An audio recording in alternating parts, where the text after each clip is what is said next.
नाही वाटेल त्यावेळेस करा ना, 3 दिवस ऑप्शन आहे तुम्हाला, 3 दिवस दिलेले आहेत.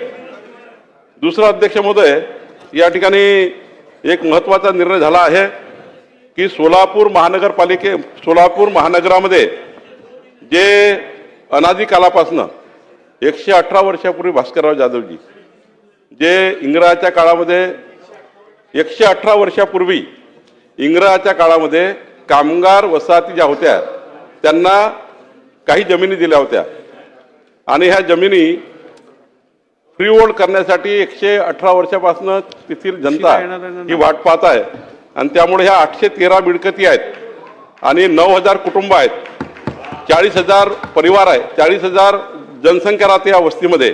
आणि ही तांत्रिक बाब इतकी क्लिष्ट होती की सर्व विभाग थकून गेले. आतापर्यंत माननीय स्वतः सुशीलकुमार शिंदेजी माजी मुख्यमंत्री त्या ठिकाणी असे सर्वांकडे हा प्रश्न गेला, पण काही हा प्रश्न सुटत नव्हता. पण राज्याचे मुख्यमंत्री देवेंद्र फडणवीसजी यांनी माझ्यावर जबाबदारी दिली आणि हा प्रश्न सोडण्याकरता आम्ही या ठिकाणी पुढाकार घेतला. आणि मला या गोष्टीचा अभिमान आहे की काल मंत्रिमंडळाच्या बैठकीमध्ये हा निर्णय झाला की आता सोलापूरमध्ये B2 मध्ये असलेल्या 813 प्रॉपर्टीज ज्यामध्ये 9000 परिवार आहे यांना आता फ्री होल्ड करण्यात आलेला आहे. आणि फ्री होल्ड करताना 1989चा जो रेडी रेकनर होता, आजचा नाही, 1989च्या रेडी रेकनरच्या 2.5% पैसे, फक्त 2.5%, 89च्या रेडी रेकनरच्या 2.5% पैसे एवढाच त्या ठिकाणी घेण्याचा निर्णय घेतलेला आहे.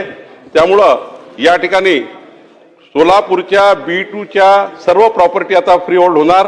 हा ऐतिहासिक निर्णय झालेला आहे आणि एखाद्या निर्णयाच्या मागे किती लागायचं, एखादं काम करून घेण्याकरता किती पाठपुरावा करायचा, याचं उत्तम उदाहरण त्या भागाचे आमदार देवेंद्र कोठे आहेत. मी देवेंद्र कोठेंचा आभार मानतो की निवडून आल्याबरोबर त्यांनी या ठिकाणी हा प्रश्न सरकारकडे लावून धरला आणि आज या ठिकाणी या प्रॉपर्टी फ्री होल्ड करण्यामध्ये देवेंद्र कोठेजी यांचं खूप मोठं योगदान आहे.